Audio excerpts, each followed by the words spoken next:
గన్నవరం మాజీ ఎమ్మెల్యే ఉదయాన హైదరాబాద్లో అరెస్ట్ చేశారు. మాకైతే చాలా కొరత రాష్ట్రంలో ఉండే కార్యకర్తలు. ఎందుకంటే అతను తెలుగుదేశంలో పుట్టి పెరిగి తల్లిపాలు తాగి రొమ్ము గుద్దినోడు. అతను వాడిన భాషకి ఫ్యాక్షన్ ఏరియాలో అయితే ఇప్పటికి అతను ప్రాణాలతో ఉండేవాడు కాదు. ఇక్కడ కాబట్టి నువ్వు బతికి బయటపడ్డాడు.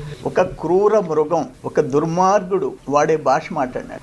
ఎందుకు ఈ జిల్లాల్లో వాళ్ళు ఎందుకు సహించారు అది మేము జీర్ణించుకోలేకపోయినాం. ఈ రోజు అరెస్ట్ చేస్తే కూడా అక్కడ నాటకాలు ఆడాడు. అక్కడ డ్రెస్ చేసుకొని వస్తానని చెప్పి అందరికీ రెచ్చగొట్టి ఫోన్లు చేసి ఆపేదానికి ప్రయత్నం చేశాడు. నేనేమంటానంటే, నువ్వు గన్నవరం పార్టీ కార్యాలయం మీద చేసిన దాడి ఎప్పుడన్నా చూసామా? కార్లు తగలబెట్టించావు, మొత్తం ఫర్నిచర్ ధ్వంసం చేశావు, మనుషుల్ని చంపపోయినావు. ఆ కేసులో ఈ రోజు కంప్లైనెంట్ అక్కడ వాచ్మెన్, ఒక అటెండర్, అతన్ని భయపెట్టి దుర్మార్గంగా విత్డ్రా చేయించేదానికి ప్రయత్నం చేశావు. ఈ రోజు ఏమైంది? నీ బతుకు బయటపడింది, బట్టబయలైంది.